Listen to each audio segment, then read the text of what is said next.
welcome back to Group B here at the WCS Finals here for the Global Finals. Everybody has kind of come together here for this. In Group B, it's time for the team kill. It's time to decide who is going out. It's going to be one LGIM player, but it can't be both. Yeah, KangHo on the back of his Roach and Baneling aggression was able to take down Ryung. Game 3, a little bit disappointing by the Axiom Terran play. He had a great defense setup in game number 2. But in the third game then, he was not able to stop KangHo once again, even though he identified the build. So the Zerg player advances to face another Terran player in the Constellation match. And this will determine who goes and advances together with Alicia to the next round of the tournament. Yeah, that's going to decide everything here very, very soon. It's just one best of 3 away, and excuse me, Lucira, I'm curious to see if he's going to continue the Baneling Roach aggression or if he's going to actually try to change up his style here against his teammate, because he's shown us in all 3 games that we just saw him play against Ryung that he is just constantly going to attack with Banelings and Roaches, and well, it worked for him. It got him past that loser's match. Yeah, it seemed to be his go-to style, at least in the series that we saw before, but the thing is, I feel that MVP knows very well about his style and definitely watched those games as well, so I cannot see this work again against MVP. I would be very surprised if the 4-times champion here in the GSL let that happen. Yeah, exactly. That's what I'm curious to see. I mean, he's his teammate after all as well, so don't forget that either. And, you know, with the teammate situation, when you have a team kill, there's always kind of weird builds that come out because you want to do something that your teammate doesn't expect. You know, maybe they practiced together for another match recently. They stopped practicing with each other once they found out they're in the same group. Of course, they have that group selection process. They know they're in the same group. It's unfortunate for them, but, you know, at the very least, I think we'll see something in one of these games that's a little bit off, a little bit weird. Yeah, and I want to see what exactly MVP has planned here. He knows about Lucira's style, he knows how to play against his opponent now, and he comes from the winner's game. So he played a great series so far, especially, of course, in the first match where he faced Ryung already once. So both LGIM players were able to take down the Axiom player. And now I would give MVP an edge here. I really like Lucira and I enjoy his style a lot, but I feel that what he has shown us against Ryung was a little bit too stubborn. If he plays a different game, if he goes into also Ling Muta Baneling and tries to just mix it up a little bit, I can certainly see him take the series, but if he tries to apply the same strategy or the same thought process once again in the third game that he plays today, then I feel he's going to fall at the hands of MVP. Yeah, I mean, what if MVP just plays a little bit safer than Ryung did, make some siege tanks, or what if he just isn't on the wrong side of the map when the attack comes that he knows about? If MVP just plays a little bit more solid than Ryung does in some ways defensively, the style that Lucira does, which is really strong against someone who plays greedy or someone who skips on the siege tanks, doesn't have their defense set up, you know, it's kind of hoping for a mistake of your opponent. If MVP just kind of fills those gaps that Ryung couldn't fill, then the strategy is not going to be as effective. Yeah, that's definitely true, and it's also a matter of how can you identify what exactly is going on. Ryung did that several times, but he was lacking a little bit in his positioning back at home, and he misjudged just the sheer amount of danger that he was in, how much units really were on the map for KangHo. And KangHo really a player who just was not afraid to commit to the strategy later on in the game when he had all those upgrades, +2/+2, Baneling speed, Roach speed. That's what he was trying to rely upon. And let's see what MVP has up his sleeves against the style that we've seen Lucira use against Ryung already. The first game is live. This is the last best of 3 in Group B. One of those 2 players will advance to the next round of WCS Season 1 Finals here in Korea. And spawning over here in the blue, yet again to the bottom left for LGIM, it is LGIM MVP from Europe. MVP up against his teammate, starting to the top right of... well, we have the Zerg player in red. Just able to take down Ryung, and now he's up against his teammate. It is LGIM KangHo from Korea. Once again, Neo Planet S being the map here. And let's see what we have. Oopala. Oh, okay. Fine. Yeah, this happened the other time too, and Legend got a little bit excited as well. You see that fast gas can be a little bit tricky. Well, right now what we have at the bottom is, of course, the question of how aggressive does MVP want to play. The last time that we saw him face an opponent when he went into his first best of 3, he started actually with a very aggressive proxy barracks. Not something that we would expect on this map and by MVP. KangHo also very well aware that there might be something sneaky coming up. He wants to know exactly what is going on in the series, not taking any risks here, even sending out the drone scout. Yeah, drone scout here, sneaking into those SCVs, almost like he's trying to intentionally force him to surround. And there goes the hatch first. He's not going to be doing any cat style here with the aggressive drone. And he will be able to keep MVP's command center on the high ground here because he's denying on the low ground there with that drone. And there's nothing that MVP can do to stop him from doing this. He's either going to have to make the command center on the high ground, which he just does, or he'd have to be significantly delayed. Yeah. Right now we have the one hatch that he has, that KangHo already has been building. But at this point he knows what's happening, and he could very well just go into the same style that we've seen him also execute against Ryang. Yeah. Definitely, at least what seems to be the most likely choice. And there's the spawning pool going down. Gas, of course, as always, just at the same time. But he's not going into the double hatch before pool. And that's kind of what I was expecting. That's exactly what he did against Ryang. So this time KangHo mixing it up a little bit and getting the faster gas out already. It's going to be, this is definitely going to be one of those things where he's trying to adjust his build a little bit. He knows that also MVP was able to spot earlier what was happening in the games against Ryang. So let's see how he's going to pull that off. Yeah. Drone continuing to be annoying here in the main base, running around the refinery. And that command center nearing completion. It also traps the drone inside with the full wall, so he can't even run away with this drone if he wanted to. But, with the one SCV chasing the drone, I don't even know if that's really necessary. That's costing him a little bit of mining time. Yeah. That's one of those things that a lot of people like to do stylistically when there's a worker in the base. Against a Protoss player, it's much more important usually because one pylon hidden can mean the difference between life and death. When I first came to Korea, I actually had a lengthy discussion with Artos about he's one of those people who would always chase because he wants to be sure no matter what. Whereas for me, as long as I check occasionally, I'm like, well, it's not going to do anything to me. Especially when it comes to a drone like that. But MVP chased, he actually just killed it, the Marine pops out. And the command center's going to go land here. Everything pretty normal for MVP. Yeah, MVP is playing his style. Yeah. And that is exactly what he would expect here. For me personally, it's really just more the question, what exactly is coming out of KangHo again? I cannot really believe him going for the same style of play that he has executed against Ryang. It's very successful for him, but if he overdoes it, then it will be a little bit too predictable. And I feel this is the biggest problem that he faces here. Exactly. It looks like he wants to go into double upgrades. I would expect the evolution chambers to come in very soon. The amount of gas that we have on the bank for KangHo at least lets us to believe right now that he will find something where he can dump his gas in, and usually what you see is a double evolution chamber and then also the added tech into it. Yeah, it's like nothing else makes sense. Otherwise, he would have had, at the very least, speed on the way by now. I think he's going to add those evolution chambers very, very soon. Starts speed now. Very delayed. Could have certainly started it earlier. And he's going to actually take that third base right now as well. Sends a drone over there. Good scan here. Very, very important for him to know how much gas has been mined. Good scan in the main base and the third base now going down. Still 200 gas that he has and he doesn't use just yet. He wants, of course, to get the drones out right now, so he's a little bit low on the minerals. That's one of the reasons why we don't see him go in a lair. But that will happen very soon. The usual timing for a Zerg is to go into the lair at roughly 7 minutes. And I feel this is also what we are going to experience from KangHo here. Well, MVP is going now for the Widow Mines and has the first Medivac now queued up, so he can go straight into those Widow Mine drops if he wants to. Yeah. And the first Medivac, as you mentioned, not spotted by the Overlord. He also didn't see what was coming out of that factory, because if there's an armory hidden to the bottom right, for example, those could have been Hellbats being made, so he's not quite sure just yet, and starts Spore Crawlers as a result. Spore Crawler is good against any type of drop, whether it's a Widow Mine drop, which is this is a 4 Widow Mine drop, or even Hellbats, because the faster you kill the Medivac, the better. And in this case, the Spore Crawlers are going to also spot and detect those Widow Mines. Yeah. And here comes the... Oh, double upgrades. No lair tech just yet. So he really delays this even further. Yeah, he's playing a pretty different style than what we've seen from him so far. Widow Mine number 1 drops down.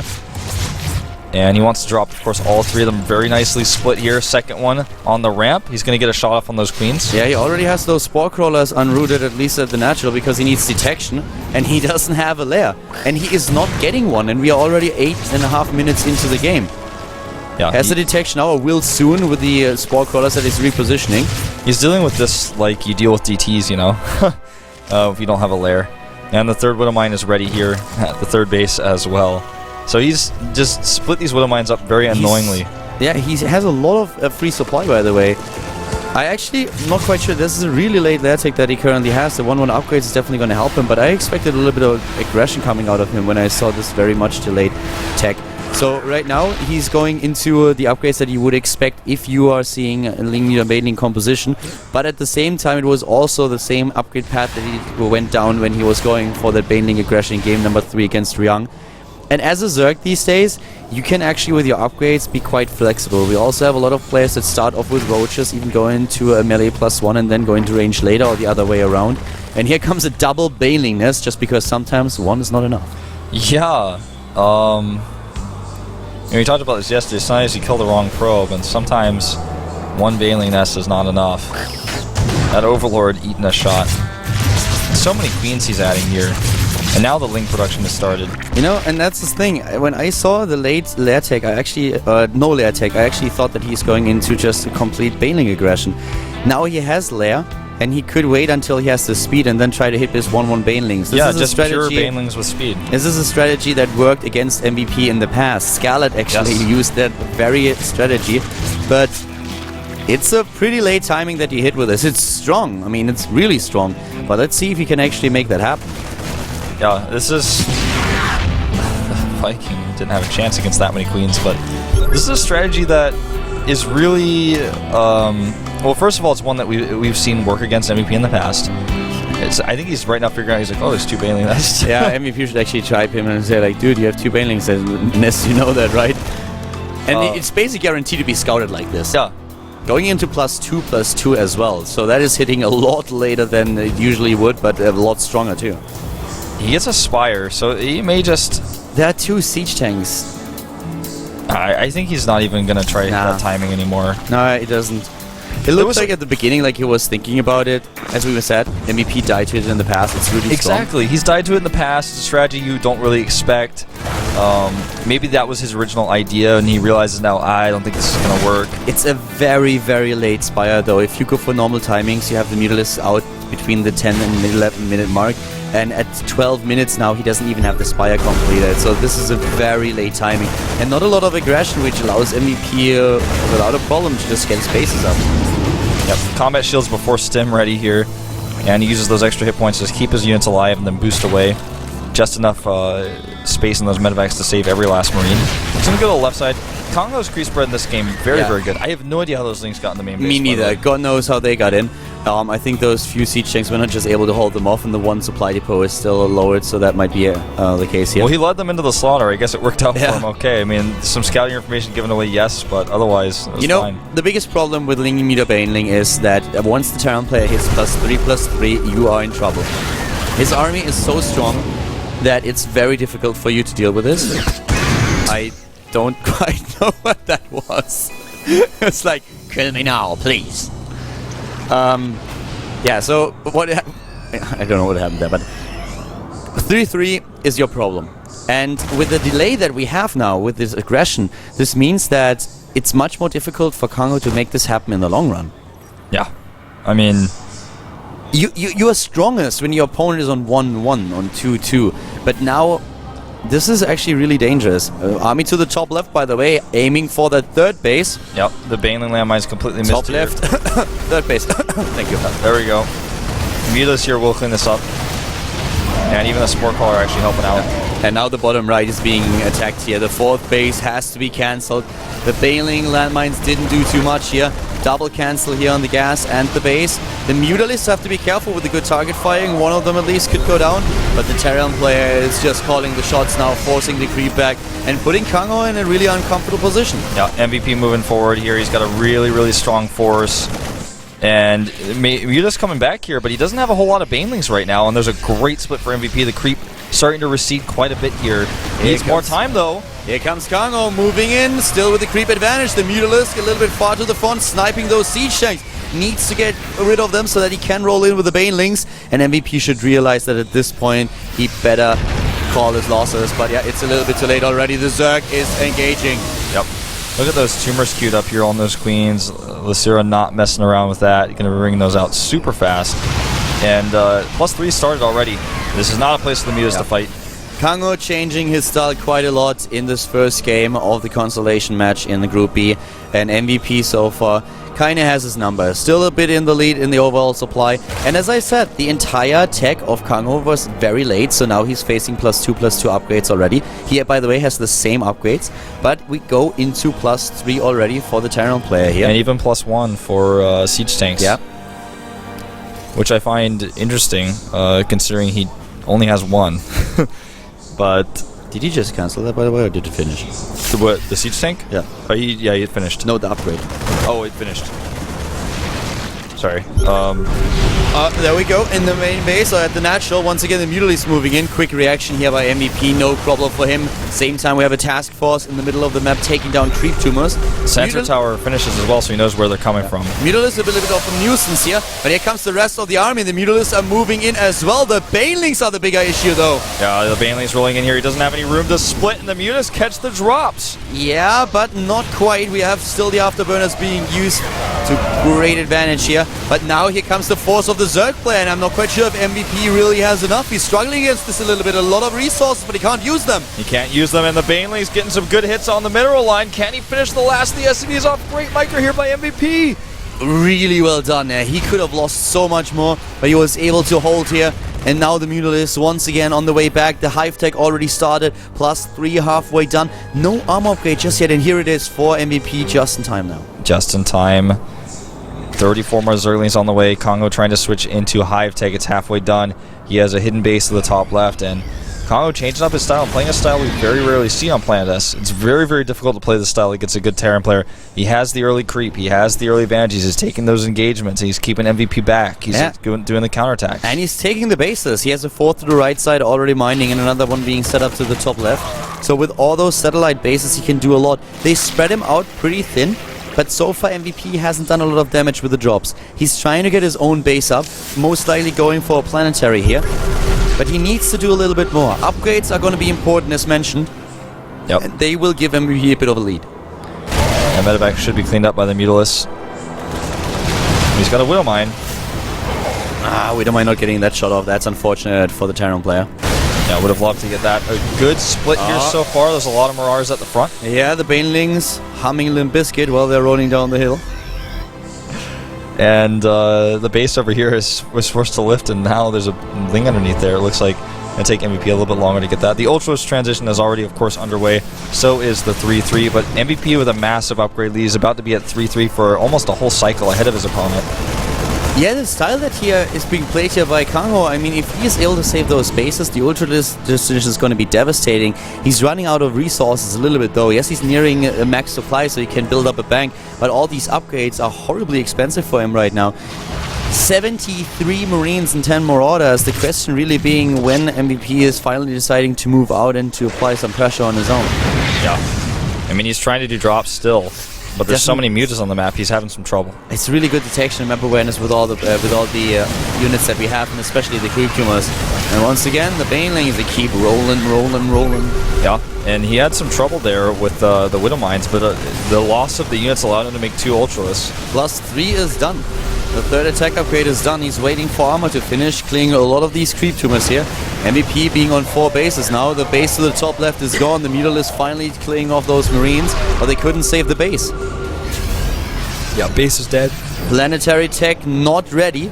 Even the Greater Spire now being used by a KangHo, and he really starts to build this bank. MVP is walking a very, very thin line here. He is. And these Banelings could make it even a thinner. No hit on the Widow Mine. He needs to pull the SCVs. The bunker does a decent amount of damage. Oh, but the last Baneling there take actually down a lot of harvesters here. But this is now the main engagement, and here it comes down to the splits. Here comes the Stim, and he's splitting those Marines like Moses is splitting water. All of them are just dodging away. It's like 2 opposite magnets just dodging everything here. Yeah, the only problem, though, is that MVP does not have the bank that KangHo just used to remax his entire army in seconds. Now he's 50 supply down. But the money, the bank, the KangHo just isn't there. He's making a very expensive composition. He's also trying to transition into possible Broodlords here. MVP does not have any Vikings ready. But, you know, he can't just transition easily. He needs more time. If he loses his Ultralists and his Mutalisks here, he doesn't have the gas to remake any of this. Yeah, that's definitely true. I love how KangHo is always spreading his creep again. And by the way, I want to give a quick shout out to DeMuslim, by the way, always comes up with great puns. Ben, if you're watching. Here we go. Once again, KangHo trying to engage here as the supply leader, and those Ultralists are this time leading the charge, but there's a lot of DPS for the Terran player, and he actually saves the Planetary. KangHo was trying to trade Banelings against the Planetary Fortress, but it didn't work, and that's horrible. He lost so many resources attempting. Yeah, losing those Queens as well, trying to make more Banelings to defend his Ultralists. Those Ultralists do a lot of damage, but they need support. And they're so expensive. If you lose them, you know, you just watch your supply plummet, and then you can never remax it. Not as quickly as a Terran player can remax with just Marines and Marauders, which are much more simple to produce, much cheaper. The entire right side of the map belongs to KangHo. The LGIM player has such a good hold on the map. But now MVP is moving in once again, and he's able to get rid of all the Banelings. The Mutalists are taking down the forces to the left, and also the SCVs. That Planetary is eventually going to fall. Yeah, Planetary going to fall this time. At least it looks that way. The SCV is on the right side looking a little bit awkward here, but MVP with a strong force. Does KangHo have enough? A lot of his army supplies on those Muse, and those Muse do not want to fight this. And there are no investors for Fungals, and only a few Banelings. Maybe with good kiting he can pull this off. The Ultralisk are just melting away here, but MVP is losing supply much faster than his opponent. And here come those Muse from the back. The medevacs on their way out. GG. That was all he really had left, a bunch of empty medevacs. KangHo with a really slow-paced style going into this game, and starting this very latest transition into the next tech, but it worked so well for him. I'm really surprised how well he was able to execute that. Yeah, this is a tough map to hold drop play on. I mean, the bases, the satellite bases, especially the one to the top left, for example, the one to the bottom right, are so hard to hold against drop play. Control his Mulus, very map aware, really good creep spread. And, you know, he played a more standard style, if you will, instead of playing the Baneling Roach aggression. He played a very... more of a passive game. Like, usually when you go into this composition, you try to be more aggressive on the map, but the only thing that he really attempted to do was going into the late game, establish those satellite bases in a good economy. And as long as MVP was on 3 bases, he didn't even attack. He was completely fine here. He just tried sometimes to go a bit for a run-by, but never committing too much. And then the attacks at the 4th base, that really changed the game a little bit. Also the creep spread, always taking the map control and making sure that we have, that MVP was trying to move in, but always forced back over and over again. And then in the end, there was just too much for KangHo. And this strategy played off really nicely. I like the style a lot more than what he showed against Ryung. Definitely a much more interesting, much more flexible style. Not so much just kind of crashing in and hoping you can break through. The map of choice of KangHo is going to be Daybreak. So one of our older maps. This is possibly one of the last times you see it. I'm sorry. I don't know why I said KangHo there. So MVP, the loser, of course, will be picking the map. The other thing about Daybreak is it's not really better for any of the races and any of the matchups. Even statistically speaking, it's very, very balanced. So when it comes to that, it's like if you pick a map like this as a loser, just saying, I want to play a straight-up game against you again. I don't want to have any sort of special plans. Yeah, he could two barracks procs on this map or something like that, but it's much less likely. Yeah, the thing is, on this map, actually, a Roach Baneling aggression is really powerful, and I would love KangHo to use that style at least once in the series.